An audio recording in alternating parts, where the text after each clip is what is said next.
மகனே, மகளே, எத்தனையோ துன்பங்களை, ஏமாற்றங்களை பார்த்துட்டு உனக்கு கண்ணு இல்லையா என்று என்னை பார்த்து நினைச்சுகிட்டு இருக்கிற குரல் எனக்கு நல்லாவே கேட்குது.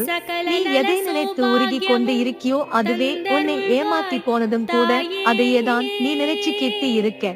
என் மேல குறை கண்டுபிடிக்க தெரிந்த உனக்கு உன் வாழ்க்கையில வழிகாட்டி வரும்போது நீ முயற்சி செய்ய மறந்து விடுற. இது ஒண்ணு மட்டுமே எல்லாத்துக்கும் காரணமா அம்மா என்று நீ கேட்டால் நான் உண்மையே அதுதான சொல்லுறேன். நடந்ததா நினைச்சுக்கிட்டே இருக்கியே, எப்போது நடக்க போறதுக்கு முடிவு எடுக்க போற? முடிந்து வா, என் மேல நம்பிக்கையை வச்சு உத்தரவு கேட்டு நீ செய்யும் போது நான் உன்னை தப்பா வழி காட்டி விட்டது இல்லைன்னு உனக்கே நல்லா தெரியும். குழந்தைகள் எத்தனை முறை கீழே விழுந்தாலும் எழுப்பி விட தாயாக நான் இருக்கேன் உன் கூடவே.